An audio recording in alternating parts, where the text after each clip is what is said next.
Le dernier temps arrive, j'espère que vous tenez le coup. Il est beaucoup plus axé sur les outils pour agir avec ce dernier film qui raconte l'expérience de Tarare, qui a mis en place un plan guide depuis 2014, qui est vraiment un outil de prospective et d'action concrète.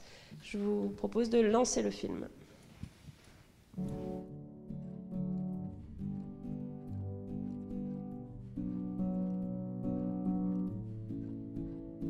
Tarare est une ville de 11 000 habitants, située entre Roanne et Lyon. C'est une ville qui a une histoire industrielle autour du textile notamment. Et ce textile a permis de développer la ville, a permis les heures de gloire de Tarare. Puis il y a une période un peu compliquée de désindustrialisation et même de paupérisation. Le centre-ville de Tarare était en déprise importante. Beaucoup de commerces étaient fermés, beaucoup de logements vacants. Certaines difficultés sur la qualité des espaces publics, notamment une présence de la voiture assez forte sur ces espaces publics, une voie de transit, la RN7, avec pas mal de circulation, notamment de poids lourds. Il y a un très fort patrimoine industriel sur ce territoire qui était méconnu, mal aimé. L'arrivée de l'A89 en 2013 nous donne maintenant de nouvelles ambitions d'une ville qui, j'en suis sûr, va complètement évoluer. L'enjeu majeur pour la ville, c'est de retrouver une vitalité résidentielle qui va ensuite alimenter par ricochet la vitalité commerciale qui va permettre aux équipements aussi de bien vivre et de développer une vie culturelle et tous les éléments qui sont nécessaires au bien-être dans une ville. En 2014, le partenariat entre la ville et l'agence d'urbanisme de Lyon était déjà bien engagé, puisque du coup l'agence d'urbanisme venait de finaliser le PLU de la ville de Tarare, donc sur un volet réglementaire sur le développement de la ville à long terme. Et donc le plan guide est venu assez naturellement dans cette dynamique-là pour venir plus être sur un travail en matière de programme d'action, venir vraiment ensuite appliquer ces objectifs qui avaient été définis dans le cadre du document d'urbanisme de manière un peu plus opérationnel et phasé dans le temps. Le plan guide, nous l'avons imaginé dès 2014. Il a été réactualisé en 2018-2019, au moment où la ville de Tarare a été retenue dans le dispositif gouvernemental Action au cœur de ville. Moi, je dirais tout simplement que c'est un outil à la décision. C'est un outil qui nous permet de nous projeter dans l'avenir, d'avoir une vision de l'avenir de cette ville. Et surtout, voilà, une cohérence dans les projets, que ce soit des projets privés ou des projets publics. Sur les grandes orientations stratégiques, donc on a finalement des orientations un peu classiques de développement d'activités économiques, d'économie de proximité. Tout un volet sur l'espace public assez fort, sur l'amélioration de la qualité des espaces publics et avec notamment une partie espace vert. On a tout un angle pour venir travailler sur le volet déplacement et le volet stationnement. Quand on parle de déplacement, on est bien sur tous les modes de déplacement, donc véhicules, mais aussi tout ce qui est piéton, cyclable. Le centre-ville, c'est quand même une vallée construite. C'est un centre-ville étiré avec des choses qui étaient peu construites, voire pas construites. C'est pas du tout une structure de bourg traditionnelle. Donc il fallait vraiment étudier par la traversée ce qui pouvait se faire. Un des enjeux était tout simplement de travailler sur la traversée de ville avec plusieurs objectifs. Apaiser la circulation, également changer l'image de la ville de Tarare. Le théâtre a été requalifié, donc l'idée c'est vraiment aujourd'hui de venir aussi retravailler cette place qui vient finalement mettre en scène aussi un équipement public. On a la place du marché, donc là qui est une place qui, on le voit bien, au cœur de cette activité de commerce de proximité, donc c'est aussi de faciliter notamment les déplacements piétons et l'envie de s'arrêter et de déambuler sur cette place. L'agence d'urbanisme a pu accompagner la ville sur l'animation d'ateliers participatifs. En impliquant chacun, on a pu profiter d'une analyse transversale de chacune des propositions qui étaient faites. Je pense que cette étape-là a été tout à fait nécessaire à l'appropriation du plan guide par chacun. Aujourd'hui, ce plan guide est un document repère pour les équipes techniques comme pour les élus. L'idée, effectivement, c'était d'avoir une acceptation, une culture et des ambitions communes pour la réalisation de ce projet. Je pense que pour faire accepter tous les projets, effectivement, il faut qu'on puisse avoir un niveau d'acceptation, un niveau de concertation suffisant pour que le projet puisse être appréhendé et réalisé convenablement. On s'est rendu compte que certaines actions qui avaient été inscrites en 2014 avaient finalement toujours pas vu le jour parce qu'il y avait des actions préalables à mettre en œuvre et on est venu vraiment travailler ce plan guide pour qu'il soit encore plus opérationnel et qui nous guide encore plus au quotidien dans la mise en œuvre des actions et aussi dans le choix pour les élus et les priorisations. On est vraiment sur un document qui amenait à évoluer, qu'on a confronté aux réalités finalement d'évolution du territoire et qu'on a pu venir adapter. En 2014, il y a un événement majeur qui se produit à Tarare et qui est visible, la décision pour le brasseur Ninkasi de s'implanter à Tarare dans un bâtiment qui est ici nommé les Teintureries et qui était abandonné alors que c'est une pièce très forte à l'entrée de la ville sur la RN7. Il y a vraiment eu un travail pour valoriser ce bâtiment, valoriser ses abords où on a de l'activité de bureau, on a de l'activité commerciale avec le Ninkasi, avec également de la production. On présente aujourd'hui aussi une image pour la ville de Tarare. Ce projet est vraiment une locomotive à Tarare. Il est situé vraiment à l'entrée du centre-ville et il a permis d'asseoir une revitalisation sur toutes les rues adjacentes qui est devenu le symbole justement d'une reconversion d'un patrimoine industriel. Un des problèmes importants pour la ville de Tarare était le logement. Nous avons sur Tarare 5500 logements avec un taux de vacances important, autour de 10% de vacances. Donc c'est un enjeu, peut-être même l'enjeu prioritaire de la ville. En matière de logement, donc c'est vrai qu'en 2014, on était essentiellement sur des développements liés à la reconstitution de l'offre en matière de logement social. Donc on était essentiellement en dialogue donc, avec les bailleurs sociaux. Finalement, on se rend compte que depuis plusieurs années, on a une attractivité qui est renforcée et on voit qu'on a des promoteurs privés, des investisseurs qui viennent et qui s'intéressent à la ville de Tarare. On s'aperçoit également depuis quelques années seulement qu'avec le travail qui a été initié, l'image de la ville est en train de changer, l'effet ville à la campagne est de plus en plus apprécié et aujourd'hui, de nombreux investisseurs, promoteurs privés viennent me rencontrer pour me présenter des projets. Et c'est vrai que d'avoir ce plan guide et d'avoir cette feuille de route, pour nous, c'est une vraie force après dans la discussion avec les promoteurs et les investisseurs pour pouvoir leur montrer que la ville a une vraie vision des développements qui sont souhaités, des quartiers où on souhaite développer. Et c'est aussi rassurant pour ces investisseurs promoteurs de voir que la ville a prévu d'investir sur tel espace public, d'investir sur tel équipement. Action Cœur de Ville, c'est une politique transversale, interministérielle, qui en fait identifie les territoires qui sont justement en déprise. Comment on leur donne une attractivité qui est en complémentarité des métropoles. Tarare a été retenu dans ce dispositif Action Cœur de Ville parmi 222 villes en France.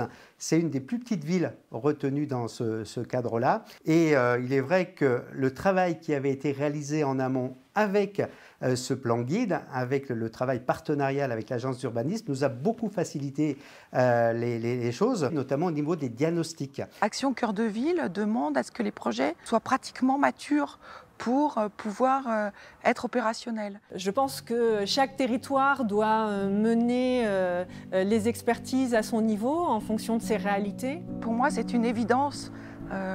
Faites des diagnostics, engagez-vous dans une démarche pour essayer de comprendre de quoi est fait vraiment votre territoire. Ce qui est reproductible d'un territoire à l'autre, c'est la démarche participative qui a été mise en place avec notamment les ateliers de travail et de réflexion. Et je pense que cette implication, y compris de l'ensemble des services de la ville, mais aussi de l'agglomération, a été fondatrice du projet commun. Les professionnels, qu'ils soient architectes, urbanistes, paysagistes, vont vous aider à le revaloriser, à asseoir son attractivité sur des choses qui sont les plus puissantes et les plus intrinsèques.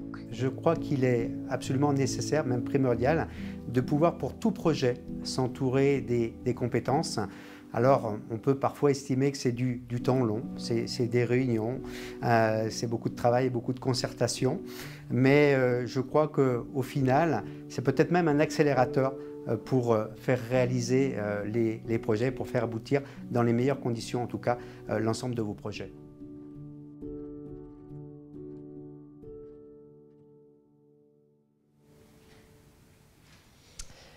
Voilà, c'était le dernier projet et film qu'on propose dans cette matinée. Vous voyez le plan guide au cœur du cœur de Tarare.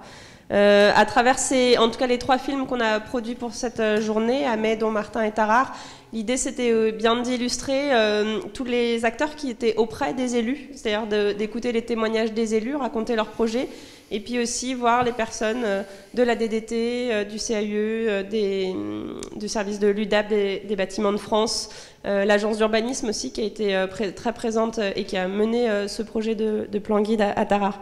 Ce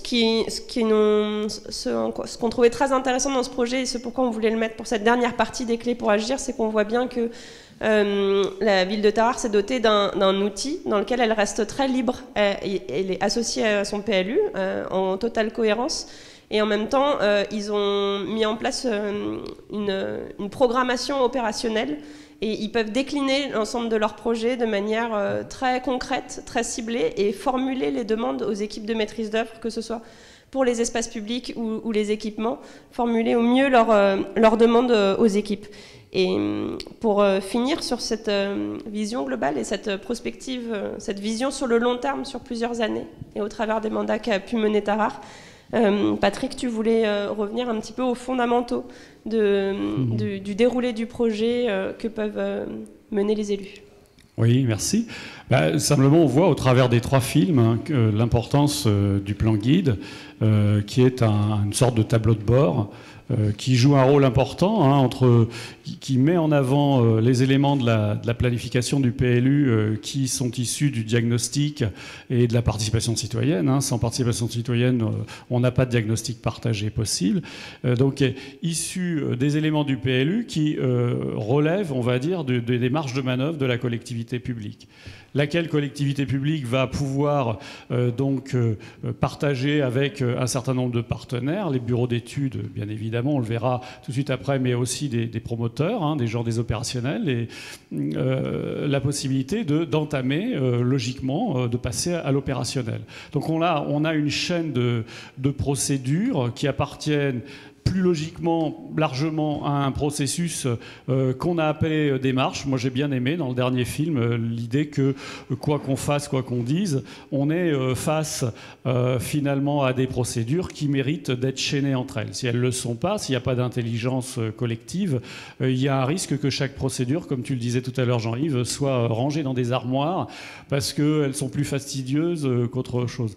Donc, mais rien n'interdit d'avoir un PLU extrêmement simplifié. J'ai lu récemment un très beau PLU qui m'a étonné par sa candeur, et en même temps il était très opérationnel. On n'est pas obligé de raconter des tas de choses. Alors ce qui m'intéresse moi à ce stade, c'est de dire que je le dis partout où je passe, il n'y a pas de stratégie possible sans diagnostic, c'est-à-dire sans une connaissance qui ne soit pas que intuitive. Et ce diagnostic, il est forcément le témoin de tout ce qui se dit, de tout ce qui permet d'accumuler de la connaissance. Pas forcément une encyclopédie, mais au moins l'intérêt, c'est de mettre en relief des choses très saillantes. Mais du diagnostic naît aussi des logiques qui sont des logiques d'attente, des logiques éventuellement d'initiative, et donc de fait font apparaître des protagonistes. Les protagonistes sont différents acteurs qui seront incontournables, plus ou moins. D'accord ? Donc ça veut dire quoi ? Ça veut dire qu'il n'y a pas de stratégie possible sans diagnostic et sans tactique.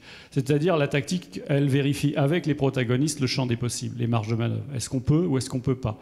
Est-ce que l'opérateur viendra ou pas ?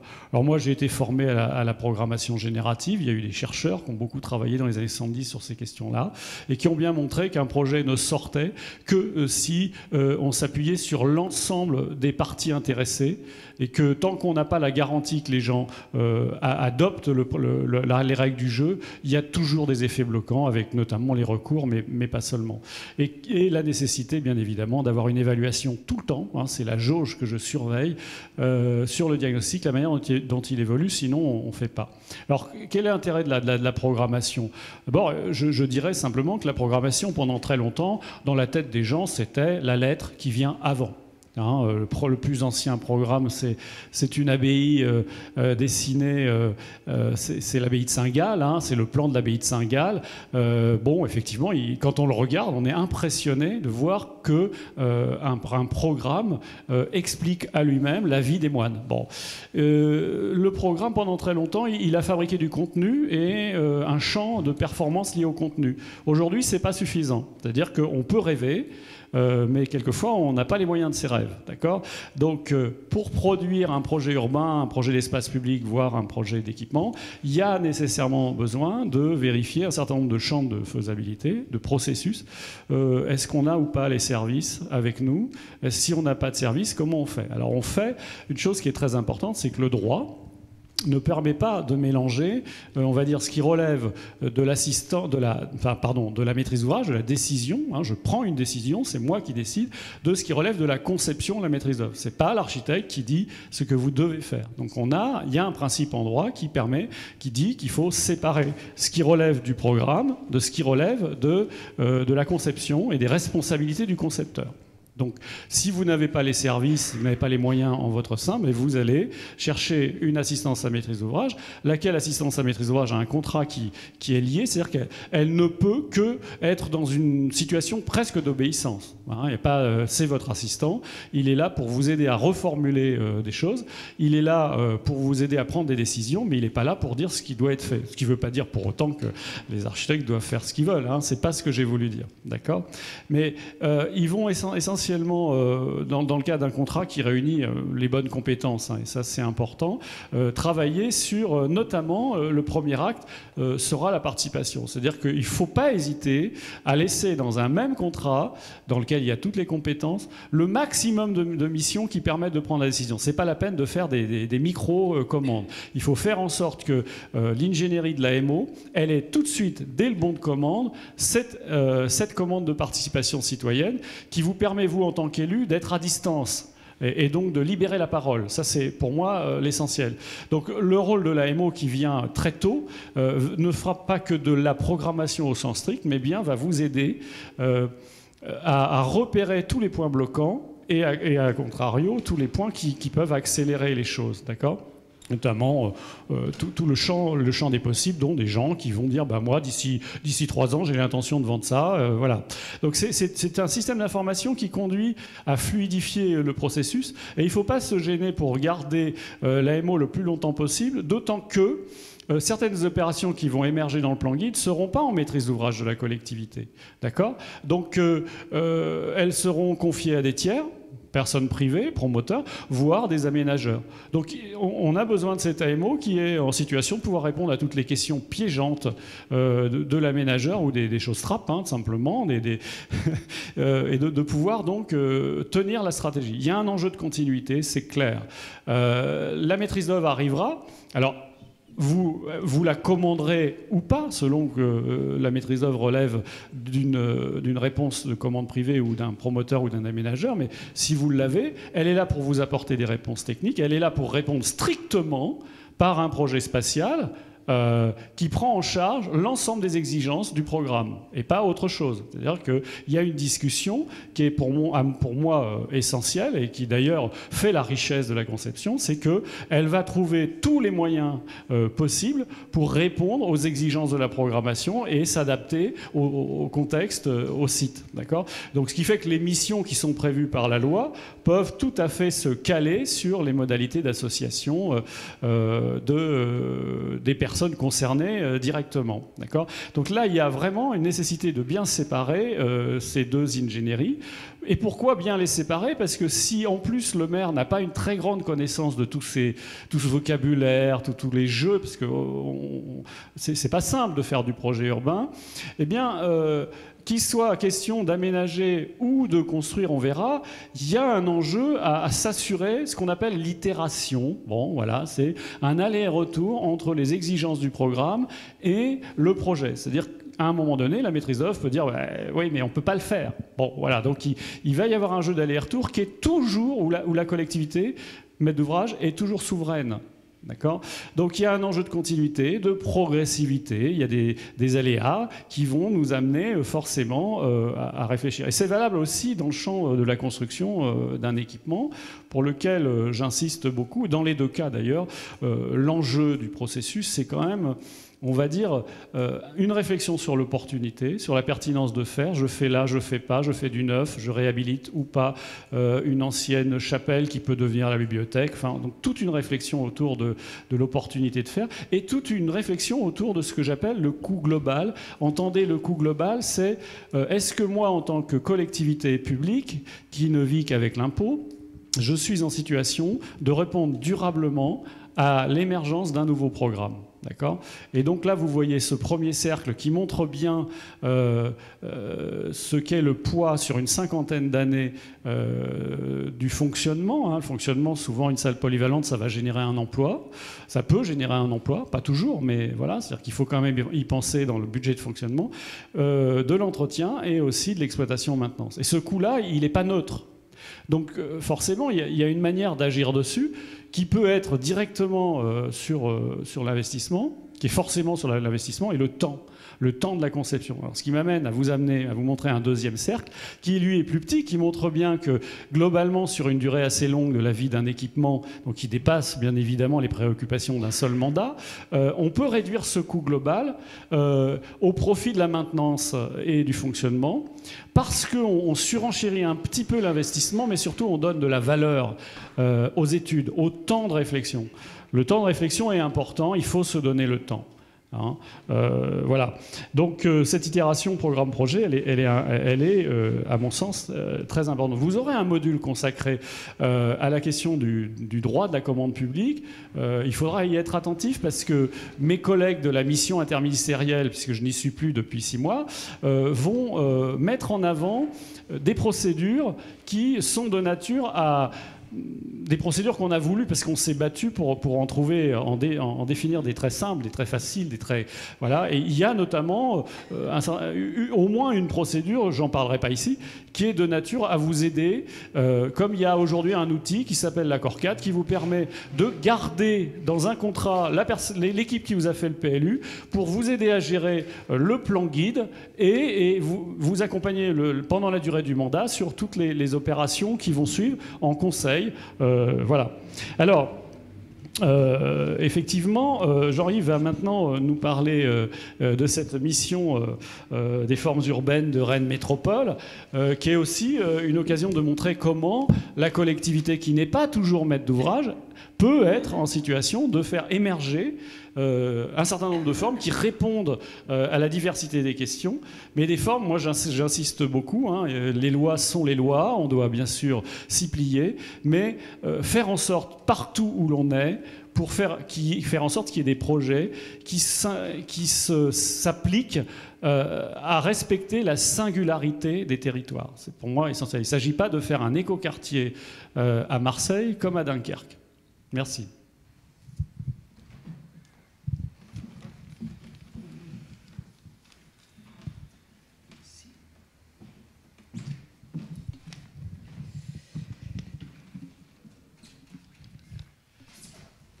Alors, je vais revenir là sur cette mission parce que c'est une délégation qui était un petit peu spéciale, d'ailleurs qui a disparu quand je me suis arrêté. Alors, il y a 2 choses où elle n'était pas importante, où la personne qui l'avait était irremplaçable. J'ai ma petite idée, ce n'est pas nécessairement celle que vous pensez. Elle est revenue, heureusement, aujourd'hui, et c'est une bonne chose. C'est important parce que tout ce que je vous dis, faire des nouvelles formes urbaines, donc c'était développer une culture commune entre tous les élus. Or, on sait bien que quand on est élu, il y a des gens extrêmement différents, qui ont des formations très différentes. Et donc, il faut trouver l'accord commun. Ensuite, ça a permis de nourrir ce débat sur la fabrique de la ville.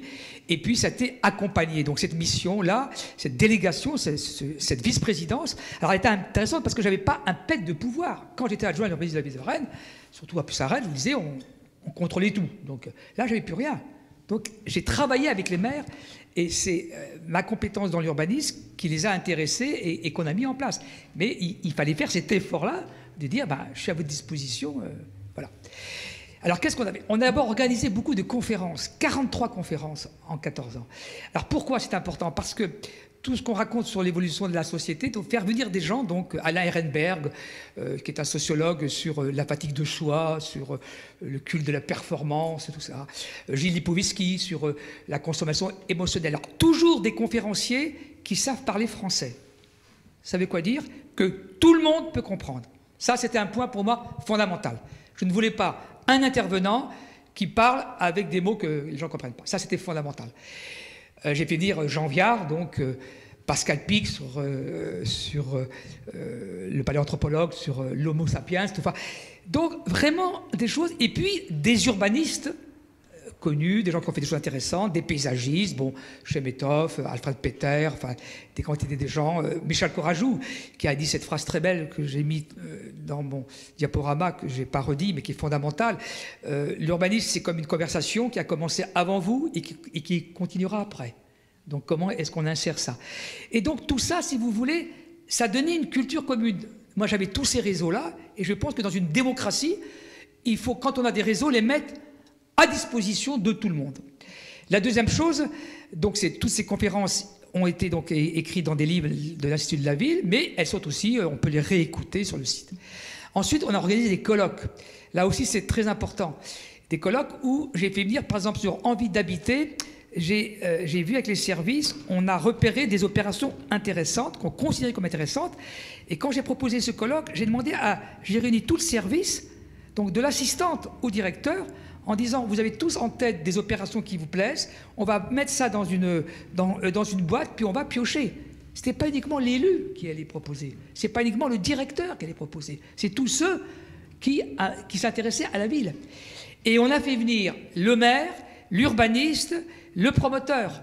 C'est-à-dire qu'on a fait venir, donc je voulais des opérations qui étaient faites, parce que je voulais que le dialogue avec les élus puisse se faire sur des opérations qui étaient réelles, vous voyez, pas uniquement des projets.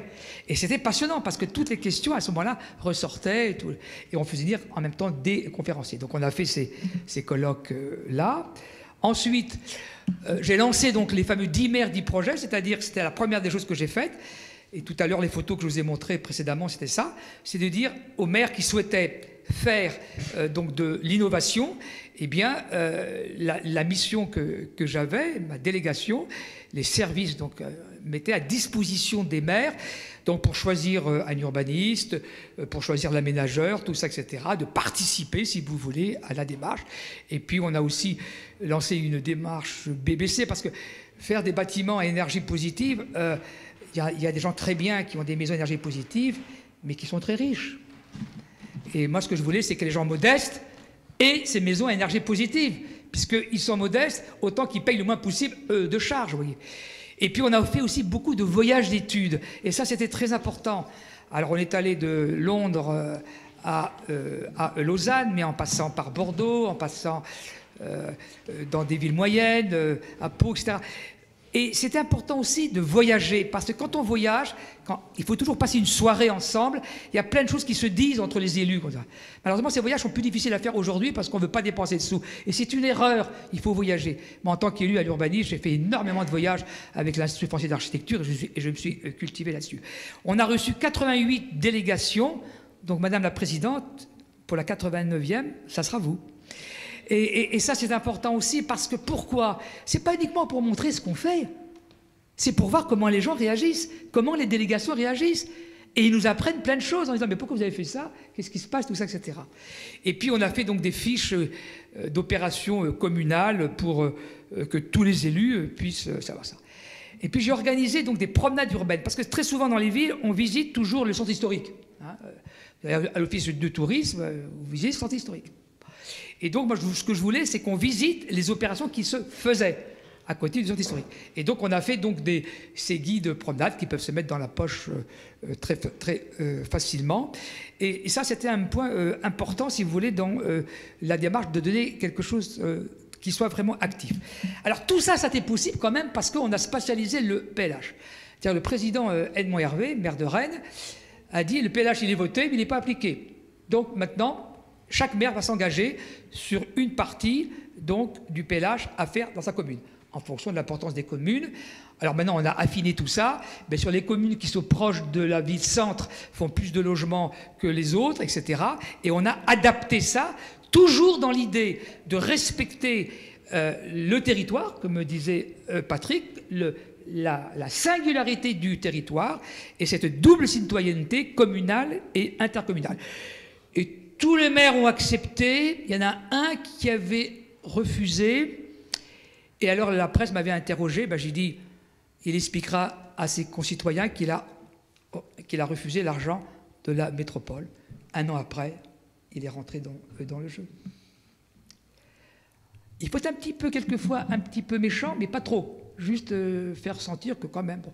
Alors là, c'est tous les produits. Alors, le but, c'est pas de faire 13 ou 14 produits.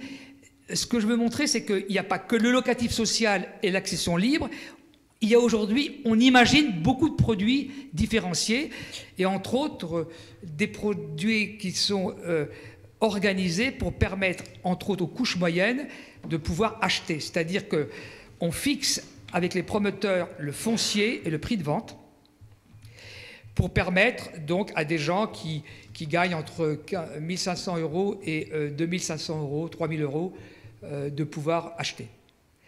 Mais ça, je rappelle quand même que la politique foncière, pour moi, c'est fondamental. Et malheureusement, dans plein de métropoles où je travaille, je trouve que la politique foncière n'a pas été assez forte. C'est le problème de Bordeaux, un débat que j'avais avec Alain Juppé, qui me l'a redit encore récemment. Il m'a dit, bah oui, aujourd'hui, les couches moyennes ne peuvent pas se loger. Je rappelle quand même que dans la métropole de Rennes et dans la ville-centre, les logements que l'on fait permettent simplement de garder la population autour de 210 000, 215 000. Et ça, c'est difficile quelquefois à faire accepter. On fait 1 500 logements. Comme il y a moins de personnes par ménage, si vous voulez, et le vieillissement fait qu'il faut renouveler. Et ça, c'est pas toujours facile à faire comprendre, car beaucoup de gens considèrent qu'on fait trop de logements. Mais en fait, on fait que garder la population. Et en fait, les constructions se font essentiellement dans les communes. Et donc, on préserve les 78%. Et là, on voit bien qu'on arrive dans... C'est pour ça que le débat avec les citoyens est très important. C'est qu'à la fois, les citoyens, ils nous disent, oui, c'est bien de préserver pour l'agriculture, mais il ne faudrait pas densifier. Mais oui, mais si on préserve, il faut bien densifier. Donc, il faut le débattre, il faut l'expliquer, ça. Et puis, l'autre chose qui est difficile dans les métropoles aujourd'hui, c'est que quand les gens ont des maisons à vendre, si vous voulez, ils veulent souvent, ce qui est normal, en tirer le plus possible. Or, nous, on impose, à partir d'un certain nombre de mètres carrés, de faire des logements aidés dans les programmes des promoteurs privés. Et ce que souvent les gens... Alors ça, c'est un débat de fond. Quand une métropole est bien gérée et permet donc de bien se développer, je trouve que la rente foncière, une partie devrait être reversée à la collectivité locale. Mais vous imaginez, quand je dis ça, je suis pire que M. Mélenchon, je suis un horrible radical, mais c'est fondamental. Est-ce que c'est normal que parce qu'une ville a été bien gérée, que parce que les équipements sont là, que la végétalisation est faite, que la qualité est là, est-ce que c'est normal que chacun, en tant que privé, uniquement récupère la rente foncière de son logement? C'est un vrai débat de fond qui est très compliqué, puisque la Révolution française, je rappelle, s'est fait sur le droit de propriété. Donc, on a créé, et ça se fait de plus en plus, la création d'un office foncier solidaire qui permet donc, et je pense que ça c'est un point, qui permet de garder donc le foncier et que les gens achètent leur logement, mais que le foncier reste propriété publique. Je pense que c'est un point, ça se fait maintenant à peu près dans toutes les métropoles, mais c'est un point qui est important. Et puis la négociation avec les acteurs privés, ça elle est essentielle. Alors il y a deux choses que je trouve importantes. Moi j'avais mis en place, je ne signais pas les permis tant que je n'avais pas regardé la conception des logements, sur lequel Sébastien Asperto est revenu. Moi, je pense quand même, et je suis assez mécontent, j'étais pratiquement le seul élu à le faire en France, je n'en tire aucune gloire. Je trouve vraiment dommage qu'on n'oblige pas les promoteurs, avant de signer, de regarder la conception des logements. Il y a des sociologues qui ont fait un énorme travail là-dessus, Monique Eleb, entre autres. Alors, les promoteurs, au début, ça les frappe un peu. En plus, on n'a pas nécessairement le droit.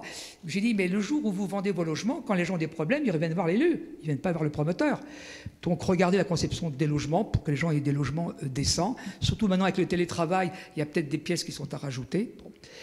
L'autre chose aussi, c'est les déchets liés au logement. Vous savez, quand vous construisez une maison, vous avez entre 1,5 tonne et 2 tonnes de déchets.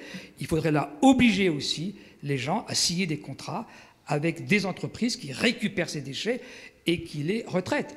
C'est là faire de la transition écologique concrète.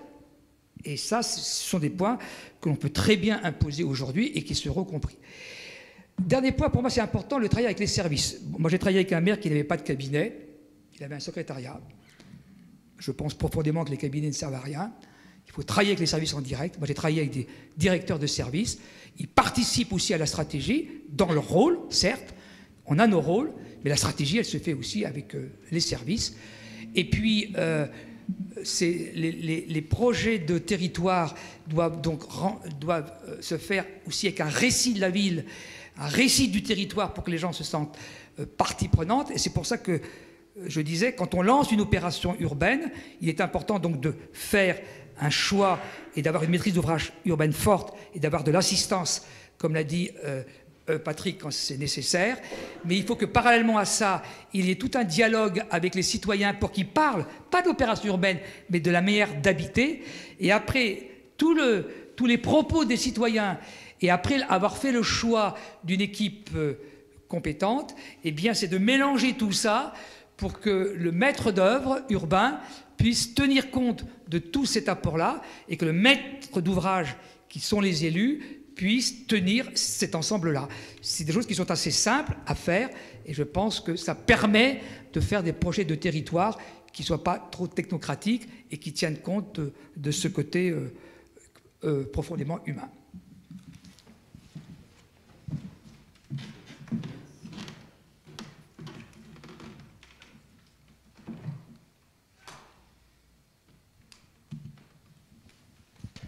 Merci Jean-Yves. Donc, effectivement, sur cette question d'agir et des outils adaptés à cette action, je me permettrai du coup d'expliquer concrètement, par exemple, pour le projet de territoire et le plan guide, plan d'action de Tarare, parce que j'étais à l'agence d'urbanisme à l'époque, et j'ai été à l'initiative de ce travail-là, les conditions finalement dans lesquelles il s'est réalisé en fait. C'était à l'époque une recherche de solutions pour répondre à une situation territoriale justement très particulière. Ça a été dit par les services de la ville. C'était un territoire qui, il y a plus de 10 ans, était plutôt en déprise.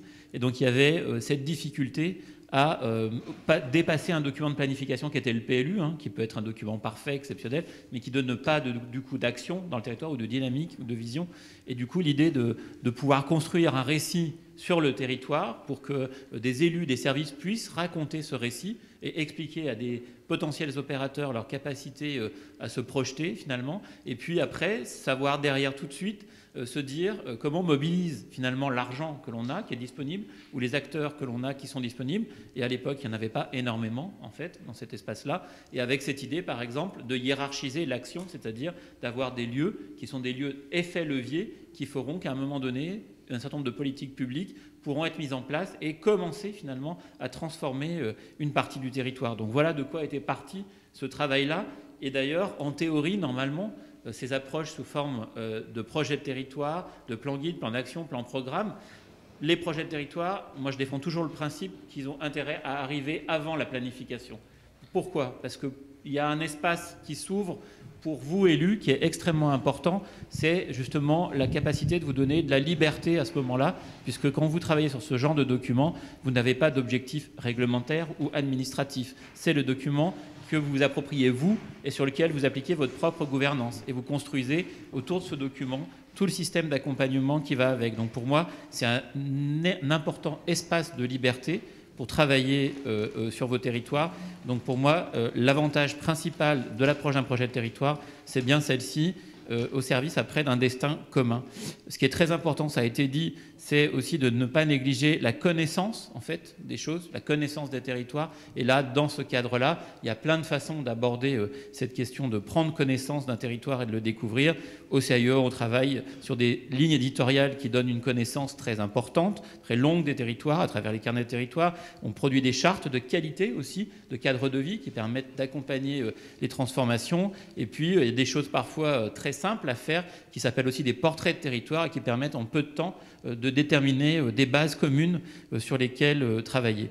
Donc ça a été dit, tous ces éléments-là, j'avais remis en référence un travail aussi que j'avais pu initier il y a quelques années avec Vienne contre l'agglomération. Donc on a un élu de Vienne contre l'agglomération qui est dans la salle, qui était aussi une autre forme d'approche de projet de territoire, qui était cette ambition de pouvoir croiser des enjeux de politique sur un territoire. Moi, j'avais qu'une idée, c'était à un moment donné, dans différents territoires, les politiques sectorielles, parfois, elles ont des effets de bord, des effets contraires qui ne sont pas intéressants. Donc vous aviez à l'époque l'objectif de mettre en révision un PLH, un PDU, un PCAET, et vous sortiez d'un processus dans lequel on était parti avec vous, qui était justement une forme de projet de territoire, qui était un projet d'agglomération. Et ce qui était très intéressant, c'est que vous aviez réussi à l'époque à mobiliser l'ensemble des maires. Donc il y avait 45, je crois, maires qui étaient autour de la table pendant 5 séminaires pendant une année. Et ce qui était intéressant, c'est qu'à la sortie de cet exercice, il y a eu une discussion avec les services et les élus, et il y a eu la compréhension de l'idée de dire que ces 3 politiques sectorielles, on ne pouvait plus, après le projet d'agglomération, les laisser partir toutes seules, en fait. Et que du coup, il était nécessaire de créer un chapeau commun, un chapitre commun, à cette démarche où chaque procédure vivrait sa vie, mais aurait des points de rencontre communs sous une gouvernance d'élus, un bureau d'élus, pour justement faire remonter les enjeux de croisement des politiques publiques et d'optimisation, de meilleure finalement adaptation des politiques publiques au territoire. Donc c'est encore en cours, et ça c'est une procédure par exemple qui avait été saluée par les 2 directions départementales qui sont maintenant sur ce territoire, puisque vous avez à la fois l'Isère et à la fois le Rhône qui ont salué cette démarche. Donc un projet de territoire pour dire que ça prend plusieurs échelles, ça peut prendre plusieurs formes, et que l'enjeu c'est la construction d'un sens, d'un récit, et une liberté aussi donnée à des élus de s'intéresser à leur territoire et de mener eux-mêmes une forme d'étude sur leur espace. Voilà, pour moi c'était ça les éléments importants. Après, on avait choisi de montrer un peu quand même l'écosystème de l'ingénierie finalement, hein, qui peut, enfin à la fois l'ingénierie, enfin l'écosystème des décideurs, des maîtres d'ouvrage, et puis l'écosystème de l'ingénierie.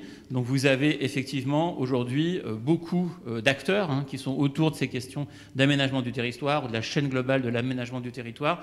Ils ont évidemment chacun leur rôle à jouer à une étape donnée. Voilà. Donc pour moi, ce qui est plus important, je ne vais pas rentrer dans la description du rôle et du sens de chacun. Ce que je peux simplement vous dire, c'est que voilà, en tant que CAUE, nous, on a dans nos missions conseil, par exemple, la responsabilité, s'il y a des questions qui sont posées, de vous accompagner dans cette chaîne-là, c'est-à-dire de comprendre quels sont les mécanismes qui sont par rapport au sujet que vous nous posez ou à la question que vous posez, quels sont dans cette chaîne par rapport à l'objectif que vous avez, quel est le meilleur enchaînement de processus qui peut être choisi. On n'est absolument pas les seuls, puisque évidemment les services de l'État sont à vos côtés aussi et on travaille avec eux régulièrement. Donc vous avez plein d'acteurs qui vous aideront à éclaircir la question que vous vous posez et le meilleur chemin finalement pour y répondre. Voilà.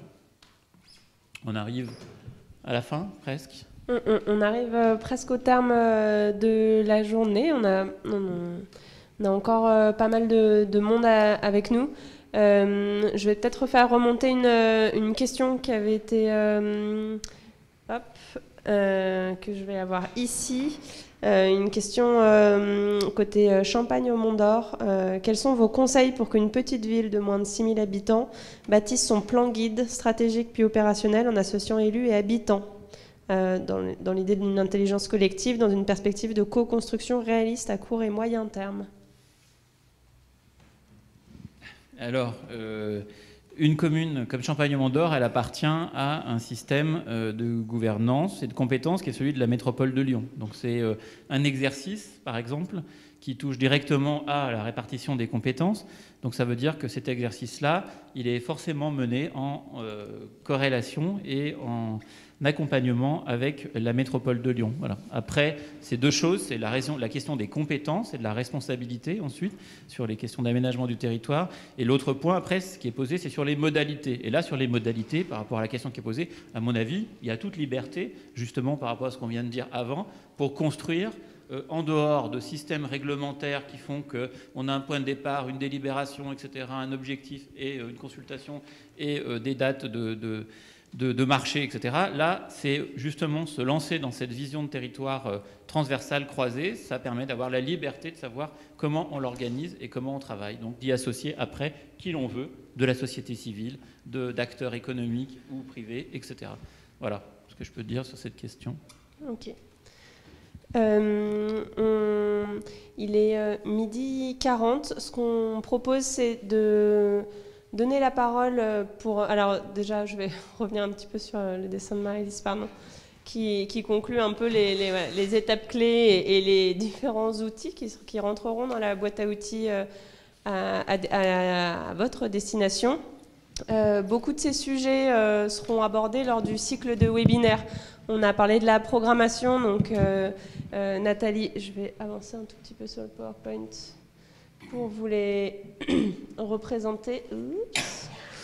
Le premier webinaire qui aura lieu, tous les webinaires auront lieu des jeudis, aura lieu le 29 avril sur le sujet de la programmation. Donc Nathalie Bonnevide qui animera ce webinaire, à la fois la question de la programmation urbaine et de la programmation architecturale. Patrick en a parlé. On sera sur un temps vraiment très pratique. Pour chacun de ces webinaires, pour ceux qui sont inscrits, on enverra un questionnaire préalable pour connaître vos problématiques précises et pouvoir, dans le cadre des webinaires, y répondre de manière personnalisée même, puisque nous serons en petits groupes. Le deuxième webinaire... Simplement, juste venez nombreux, hein, parce que là je fais du teasing. Nathalie Bonnevide, elle n'a pas la langue de bois. Hein. C'est une femme combattante, combative, et vous risquez d'apprendre beaucoup de choses dans de très bonnes conditions. Voilà, un risque à prendre.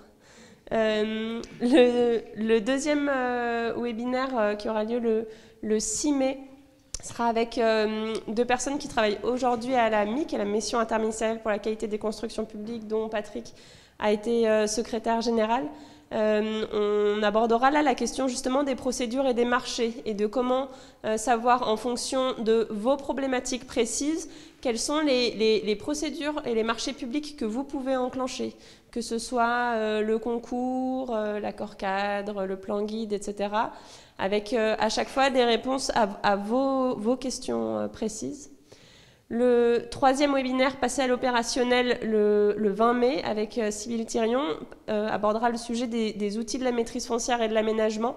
On retrouvera parfaitement ce dont il a été question avec la question de la préemption de foncier, comment garder un foncier à prix raisonnable, et la question des offices fonciers solidaires. Le quatrième webinaire le 3 juin avec Karine Lapré du bureau d'études Tribu abordera la question des démarches environnementales à intégrer à toutes les échelles des projets. Et enfin, on conclura sur comment réussir l'implication des habitants, les règles d'or de la participation le 10 juin avec Céline Steiger de Ville Ouverte. Donc 5 webinaires animés par 5 femmes, ce qui contrebalancera un tout petit peu cette matinée très masculine. Ces webinaires auront lieu donc des jeudis du mois d'avril au mois de juin. Ils dureront à chaque fois 2 heures. On propose ce même webinaire 2 fois dans la même journée, une fois le matin et une fois le soir. Vous pouvez vous inscrire soit le matin, soit le soir, pour que, selon vos agendas, si voilà, vous êtes plutôt un élu du soir parce que activité professionnelle la journée, par exemple, ou inversement, vous pouvez encore vous inscrire auprès de Virginie Chénion, dont le mail apparaît à l'écran et puis que vous connaissez. Je redis que ces webinaires ne seront pas enregistrés. Ce sera vraiment des temps de parole entre vous. Et les trois projets que vous avez vus de Mai, Dommartin et Tarare seront à nouveau retravaillés, réexploités. Et on invitera évidemment les maires de ces communes à se joindre à l'échange.